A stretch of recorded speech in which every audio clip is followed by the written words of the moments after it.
యోహాను సువార్త 19:30. యేసు ఆ చేపను పుచ్చుకొని సమాప్తమైనదని చెప్పి తల వంచి ఆత్మను అప్పగించెను.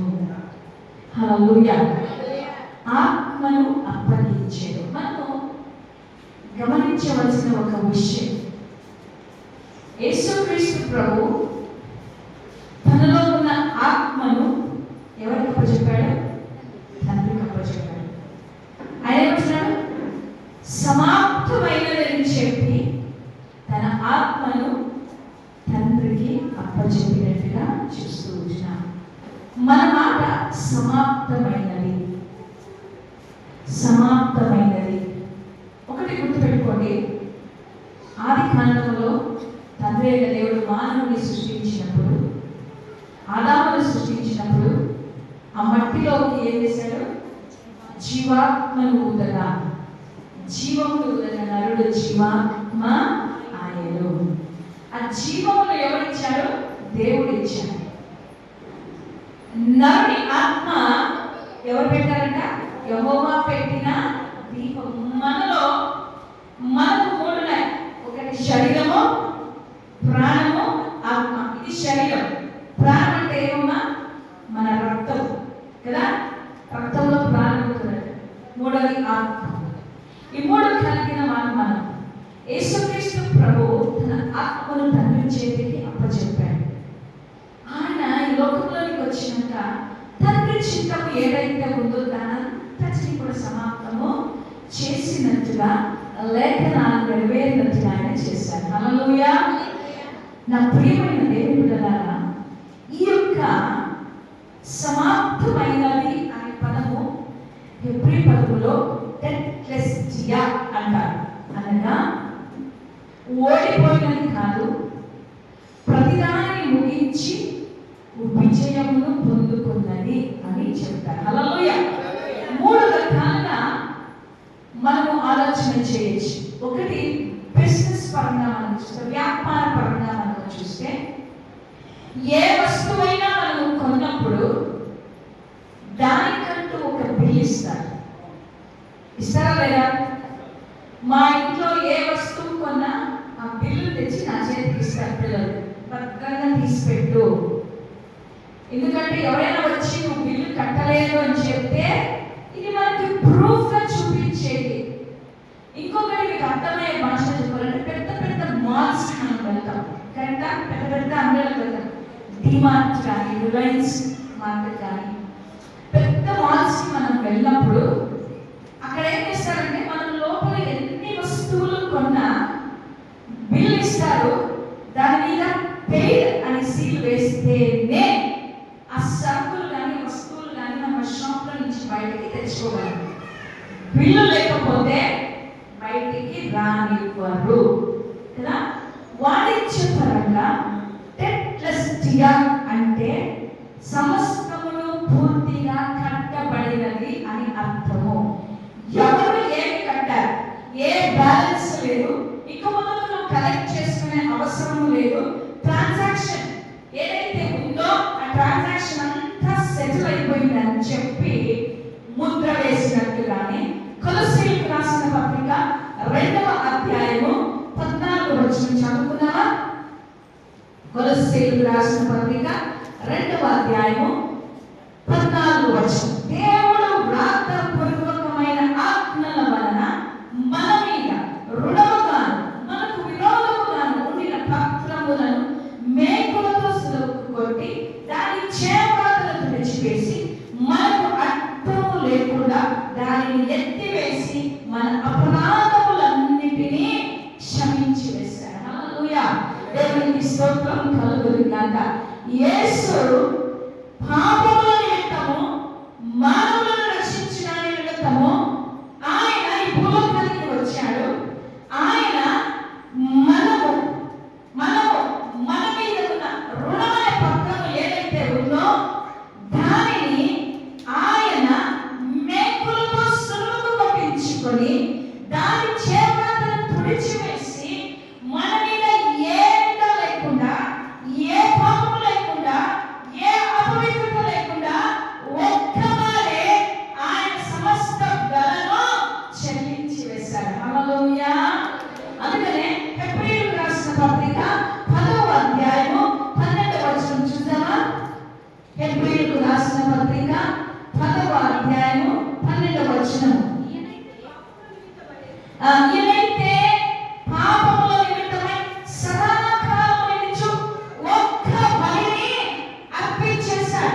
నా ప్రియమైన దేవుని బిడ్డలారా, మన రక్షణ కొరకు యేసుక్రీస్తు ప్రభువు ఒక్కమారే బలిగా తన ప్రాణములు అర్పించాడు. అంతకు ముందు పాత నిబంధన కాలంలో మీరు చదివినట్టయితే, ధర్మశాస్త్రంలో మీరు చదివినట్టయితే, ప్రతిదానికి పాప పరిహారం నిమిత్తము బలులర్పించాలి దేవుని మందిరానికి వచ్చి కదా.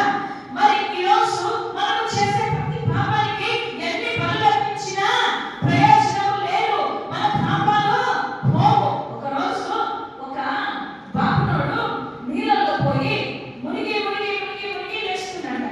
లేస్తుంటే ఇటువైపు ఒడ్డు దగ్గర ఒక చాకలి వాడు బట్టలు కొట్టుకున్నాడంట. బట్టలకి వచ్చినాడు. ఆ యొక్క వ్యక్తి మునిగి మునిగి మునిగి లేస్తూ ఉంటే చూసి ఇక్కడి నుంచి అయ్యో బాబునయ్య ఏం చేస్తున్నావయ్యా అంటే, నా పాపాలు పోయేకి నేను గంగలో మునిగి లేస్తున్నాను అన్నాడంట. అప్పుడు ఈ బట్టలకి చాకలి వాడు అనుకున్నాడంట, మానవుని పాపాలు నీళ్ళలో మునిగితే పోతే మురికి బట్టలు నీళ్ళలో మునుగకుండా ముంచి తీస్తే పోవా అని మూటలు పెట్టి ముంచి తీస్తుంటే అటు సైడ్ అడిగాడంట, అయ్యో పిచ్చోడా ఏం చేస్తున్నావురా, బట్టలు సోపేసి ఉతకాలి కదా, నువ్వే ముంచి తీస్తున్నావంటే నీ పాపాలు పోయేటప్పుడు నా మురికి పోదా అని అడిగాడంట. నా ప్రియమైన దేవుని బిడ్డలారా, మన పాపాలు క్షమింపబడాలి అంటే, మన పాపాలు పోవాలంటే యేసు రక్తము ద్వారానే, యేసు యొక్క రక్తము ద్వారానే మన పాపాలు క్షమింపబడతాయి, కడగబడతాయి. కాబట్టి సదాకాలం నిలిచిపోక బలిగా ఆయన తన ప్రాణాన్ని మన కొరకు అర్పించి రక్షణ కార్యమును ఈ లోకంలోకి తెచ్చాడు. హల్లెలూయా. ఆ రక్షణ కార్యమును సమాప్తము చేశాడు. మానవులు ఎవరి చేత కాదు, ఒక నిర్దోషి, ఒక పరిశుద్ధుడు, ఒక పవిత్రుడైన యేసు మాత్రమే ఆ పనిని చేయగలడు. కాబట్టి ఆయన శిలువ పైన రక్షణ కార్యమును పూర్తి చేశాడు. ఫుల్లీ పెయిడ్, అంతా వెల చెల్లించబడిందని ముద్ర వేసి కొలస్సీలకు రాసిన పత్రిక 2:14 ప్రకారం పాపము రుణమును పూర్తిగా చెల్లించి వేశాడు. ఇంకేమీ బ్యాలెన్స్ లేదు, నువ్వు నేను కట్టవలసింది ఏమీ లేదు, అన్నిటినీ ఆయన వెల చెల్లించేశాడు. కాబట్టి నా ప్రియమైన దేవుని బిడ్డలారా, ఆయన మనకు పేమెంట్ను కట్టి వేశాడు. దేవునికి స్తోత్రం కలుగును గాక. హల్లెలూయా. మరి మనం చూసినట్లయితే అధికారులుగా న్యాయపరంగా మనం చూస్తే, ఎప్పుడైనా కానీ కోర్టుకు ఒక కేసు పోయిందంటే దాని యొక్క వెనక ముందు కేసు అన్ని చూసిన తర్వాత కోర్టులో ఏమంటారంటే కేస్ ఇస్ క్లోజ్డ్ అంటారు కదా. కేసు మూవిగా వేయబడింది, కేసు అయిపోయింది, కేసు క్లోజ్ అయింది అంటారు. ఎప్పుడంటే దాని యొక్క వెనక ముందు అన్ని చూసి కరెక్ట్ గా ఉంటే కేసుని క్లోజ్ చేస్తారు. అదే రీతిగా దాని అర్థం ఏమంటే, నీకు రీట్రయల్ ఉండదు, నువ్వు మళ్ళీ వచ్చి ట్రయల్ గా మళ్ళీ వచ్చి నిలబడి కోర్టులో నువ్వు చెప్పే అవసరం లేదు, నీకు పనిష్మెంట్ అంటే నీకు శిక్ష ఉండదు, నీవు లీగల్ గా విడిపింపబడ్డావు, నీ మీద ఏ నేరమో లేదు అని చెప్పి అతన్ని బయటికి పంపిస్తారు. అందుకే రోమీయులకు రాసిన పత్రిక 8వ అధ్యాయం 1వ వచనం మనం చదువుకుందామా? కాగా చదువుతారా? కాబట్టి క్రీస్తు యేసునందున్న వారికి ఏ శిక్ష క్రీస్తు యేసునందున్న వారికి ఏ శిక్ష విధియో లేదు. ఆయన నీ పాపముల కొరకు, నీ శాపముల కొరకు ఆయన ఒక్కసారి బలి అయ్యాడు. నీ మీద ఉన్న ఆ యొక్క పత్రము, ఆ యొక్క పాపముల రుణపత్రమును ఆయన కొట్టివేసి నీ మీద కేసు లేకుండా, నీ మీద నింద లేకుండా, నీ మీద అవమానం లేకుండా పెనాల్టీ అంతా ఆయన చెల్లించి నిన్ను ఆయన విడిపించాడు. హల్లెలూయా. ఆ కార్యమును ఆయన మన పట్ల చేశారు. మూడవదిగా మిలిటరీ వాళ్ళు ఏమంటారంటే మిషన్ కంప్లీటెడ్ అంటారు కదా. ఏదైనా ఒక మిషన్ మీద వెళ్తే వాళ్ళ మిషన్ కంప్లీట్ అయింది అని వాళ్ళ భాషలో చెప్తారు. అంటే మేము విజయమును సాధించామని. హల్లెలూయా. కాబట్టి ఈ మూడు, ఒకటి బిజినెస్ పరంగా మనం చూస్తే అన్నిటికీ పూర్తిగా వెల చెల్లించాడు. న్యాయపరంగా చూస్తే కేసుని క్లోజ్ చేశాడు. మిలిటరీ పరంగా చూస్తే విజయమును సాధించాడు. ఆయన మూడు రకాలుగా చేశాడు. మన పాపముల రుణపత్రమును కొట్టివేసి మనకు స్వేచ్ఛనిచ్చాడు. మన యొక్క పాపముల రుణపత్రాన్ని తీసివేసి మనకు జయమునిచ్చాడు ఆయన. కాబట్టి నా ప్రియమైన వాళ్ళారా, మనం యుద్ధంలో గెలిచామని, ఇచ్చిన అసైన్మెంట్ కంప్లీట్ చేశామని, సాతానులో మనం నశింప చేశామని వాక్యము సెలవిస్తుంది. ఎబ్రీయులకు రాసిన పత్రిక ఎబ్రాయిలకు రాసిన పత్రిక 2వ అధ్యాయంలో ఒక మాట చదువుకున్నామా? 2:14 చదువుకున్నాం. కాబట్టి ఆ పిల్లలు రక్తమాంసములు గలవారిని నా ప్రకారం మరణం యొక్క బలము గలవారిని అనగా అపవాదిని మరణం ద్వారా నశింపచేయుటకు జీవితకాలమంతా మరణం చేత దాస్యములకు లోబడిన వారిని విడిపించుటకు ఆయన కూడా రక్తమాంసములలో పాలివాడైన వాడాయను. హల్లెలూయా. దేవునికే స్తోత్రం కలుగుగాక. ఆయన మనలను మరణము ద్వారా అపవాది మనల్ని నశింపచేయాలనుకున్నప్పుడు, పాపంలో ఉండి మనల్ని నశింపచేయాలనుకున్నప్పుడు ఆయన తన మరణ యొక్క బలము కలిగిన వాడిగా ఆ మరణంలో నుండి మనకు విజయమును ఇచ్చిన వాడిగా చూస్తూ ఉంటున్నాం. హల్లెలూయా. దేవునికి స్తోత్రము కలుగుగాక. నా ప్రియమైన దేవుని బిడ్డలారా, యేసుక్రీస్తు ప్రభువు సులువు ప్రాణిలో ఆయన చేసిన కార్యము ఏమంటే సాతానును ఆయన ఓడించినట్టుగా మనము చూస్తున్నాం. ఆయన సాతానును మరి ఆయన ఓడించి విజయమును మనకు అనుగ్రహించాడు. కాబట్టి మనము ఎటువంటి పరిస్థితుల్లో కూడా దేనికి కూడా ఎదుటంజ వేయక దేవుడు మనల్ని విడిపించాడని ఒక ఆలోచన కలిగి దేవుడు నా జీవితంలో నా జీవితంలో అనేకమైన కార్యాలు చేశాడని గ్రహించి మనం ముందుకు వెళ్ళాలి. కొలస్సీయులకు రాసిన పత్రిక 2వ అధ్యాయం 14 దేవుడు రాతపూర్వకమైన ఆత్మ వలన మన మీద రుణముగా మనకు విరోధముగా ఉన్న పక్కన మేకలతో సిలువ కొట్టి దాని మీద చేరాలను తుడిచి మనకు అడ్డము లేకుండా దాన్ని ఎత్తివేసి మన అపరాధములన్నిటినీ క్షమించెను. కాబట్టి నా ప్రియమైన దేవుని బిడ్డలారా, దేవుడు మనల్ని క్షమించి ఆ రక్షణ కార్యమును పూర్తి చేసి విజయమునిచ్చి మనకు విడుదలనిచ్చిన దేవుని మనము మహిమపరిచే వారిగా మనము ఉండాలి. కాబట్టి యేసుక్రీస్తు ప్రభు ఏం చేస్తాడు తెలుసా? సాతాను వారి సమూహమును అందరి ఎదుట వారిని నిరాయుధంగా చేసి శిలువ జయము ద్వారా వారిని పట్టి తెచ్చి మహాటముగా వేడుకతో కనపరిచాడు. ఇదిగో నువ్వు ఓడిపోయిన వాడు, ఇదిగో నా దేవుడు నాకు అప్పగించిన కార్యాన్ని నేను సమాప్తం చేశాను. ఈ లోకంలో రక్షణ కార్యములు నేను తీసుకుని వచ్చాను. అనేకులు రక్షణకు కారణముగా దేవుడు వచ్చాడు. ఆ కార్యమును పూర్తి చేశాను. ఇదిగో దేవునికి మనుషులకు అడ్డును దేవుడు తొలగించేశాడు. యేసుక్రీస్తు ప్రభు ఆయన మధ్యవర్తిగా నిలబడి ఇదిగో పాపముల ప్రపత్రాన్ని తీసివేసి ఆయన సమస్త కార్యాలను నెరవేర్చేవాడిగా ఉన్నాడు. హల్లెలూయా. ఈరోజు నీవు నేను ఏ కార్యములు సమాప్తం చేస్తూ వచ్చినాను? యేసు సాతాను మీద విజయమును సాధించాడు, జయమును పొందుకున్నాడు. యేసుక్రీస్తు ప్రభు ఈ లోకంలో ఉన్నప్పుడు తండ్రి అయిన దేవుడు తనకిచ్చిన పనిని కరెక్ట్గా అన్ని చేసి సమాప్తమైందని చెప్పగలిగాడు. బైబిల్ గ్రంథంలో ఎవరన్నా చెప్పారంటే పౌలు చెప్పాడు కదా, నేను మంచి పోరాటం పోరాడితే నా పరుగు తుదుకుంటే విశ్వాసం కాపాడుకోండి, నీతి కిరీటం నా కొరకు వచ్చి నాకు ఇచ్చిన పనిని నేను కరెక్ట్గా చేశాను. ఈరోజు దేవుడు నీకు ఇచ్చిన పనిని పూర్తి చేయగలుగుతున్నావా? ఈరోజు దేవుడు ఇచ్చిన నీ పనిని నువ్వు ఏ రీతిగా చేస్తూ ఉంటున్నావు? యేసుక్రీస్తు ప్రభు సమాప్తము అయ్యాను, ఏమన్నది? సమాప్తమైనది అని చెప్పాడు. రక్షణ కార్యము సమాప్తమైనది. దేవుని దగ్గరికి మానవుడు తనంతకు తానే వెళ్ళడానికి మార్గము తెరవబడింది. ఆ కార్యము సమాప్తమైనది. అందరి కొరకు ఒక్కసారి బలి చెల్లించడము అయిపోయింది. సమాప్తమైంది. నా పని నేను చేశాను. ఈరోజు నీకు అప్పగింపబడిన పని ఏమి? దేవుని కార్యాన్ని సమాప్తం చేస్తున్నావా? లేదు నా సంబంధమే లేదు అని ఊరికే కాగా ఎవరైనా క్రీస్తు యేసునందు వాడు నూతన సృష్టి.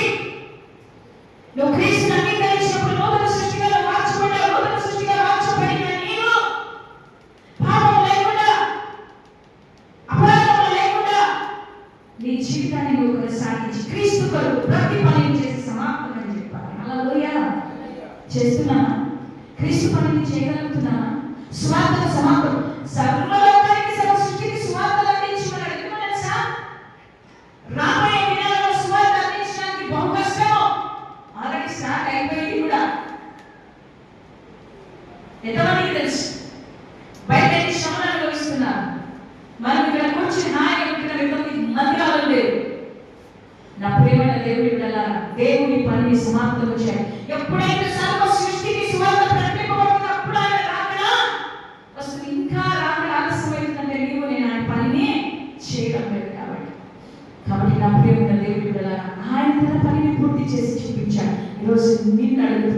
నీ పనిని పూర్తి చేసావా, సమాప్తం చేసావా? నీకు ఇచ్చిన బాధ్యతలను సక్రమంగా చేసి ఆ పని నేను చేశాను ధైర్యంగా చెప్పగలుగుతున్నావా?